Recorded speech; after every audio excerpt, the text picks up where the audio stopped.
अपने बंधनों में बंधे रहते हैं, अपने विचारों में बंधे रहते हैं और अपने थॉट प्रोसेस की वजह से अपने आप को लिमिटेड कर लेते हैं। आइए इसी विषय में एक कहानी सुनते हैं। एक बार एक आदमी का जन्मदिन था और उसके मन में विचार आया कि क्यों ना मैं कुछ करूं जिससे मैं किसी एक इंसान को बहुत खुशी दे सकूं, उसे संतुष्ट कर सकूं। लेकिन उसे समझ नहीं आ रहा था कि वो क्या करे।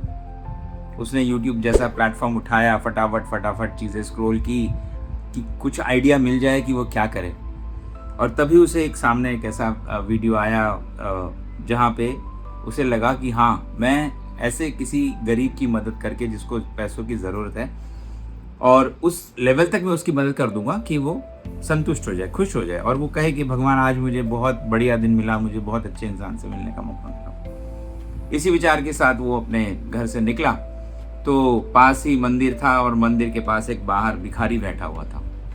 भिखारी ने भिखारी की दशा देखकर उसने देखा कि भिखारी जो है वो पास ही एक नाली में हाथ डाल रहा है और कुछ ढूंढ रहा है। उसे समझ नहीं आया भिखारी क्या कर रहा है। भिखारी के पास जाकर उसने पूछा कि आप क्या कर रहे हैं। भिखारी ने कहा, इस नाली के अंदर मेरा 20 रुपए का एक सिक्का गिर गया है, मेरे पास आज की वही कमाई थी। इंसान को लगा ये तो बहुत बुरी दशा है, नाली में भी हाथ डालने को तैयार है इंसान। उसने अपनी जेब से एक 100 रुपए का नोट निकाला और उसने भिखारी को दिया। भिखारी 100 रुपये देखकर बहुत खुश हुआ, बहुत धन्यवाद किया। अब इंसान को लगा शायद भिखारी बहुत संतुष्ट हो गया, बहुत खुश हो गया और वो वहां से मुड़कर जाने लगा। तभी उसके मन में विचार आया कि भिखारी खुश भी है कि नहीं, और उसने मुड़ के भिखारी की तरफ देखा तो वो देख के हैरान हो गया कि वो भिखारी वापस उस नाली में अपने उस सिक्के को ढूंढ रहा है। ये वापस लौटा कि शायद मैंने इतनी मदद नहीं की जितनी मुझे करनी चाहिए थी।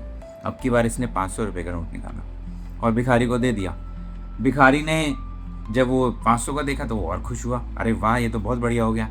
और भिखारी ने उससे कहा कि आपका बहुत बहुत धन्यवाद। अब इसको लगा कि शायद अब तो भिखारी खुश होगा और वो चला गया। लेकिन फिर उसके दिमाग में आया कि मुड़ के देखता हूँ भिखारी की क्या कंडीशन है। अब भी भिखारी उस 20 रुपये के सिक्के को ढूंढ रहा था। साथियों, हम सब की कंडीशन भी ऐसे ही है। भगवान हमें बहुत कुछ देता है, कितनी मदद मिलती है, कितनी चीज़ें हमें चेरिश करने को मिलती हैं, लेकिन फिर भी हम अपने थॉट प्रोसेस की वजह से उन्हीं बुरी आदतों में, उन्हीं बुरी विचारों में फंसे रहते हैं। आशा है आपको वीडियो पसंद आया होगा। मेरे चैनल को, इस वीडियो को लाइक करें, शेयर करें, कमेंट्स करें और अपने दोस्तों के साथ साझा करें, क्योंकि सही विचार जब तक हम दूसरों तक नहीं स्प्रेड करते तब तक वो नहीं सही लोगों तक नहीं पहुंचते हैं। ये बहुत ज़रूरी है कि हम लोगों को अच्छे विचार शेयर करते रहें। इसी विचार के साथ आपसे आज आज्ञा चाहूँगा। बहुत बहुत धन्यवाद।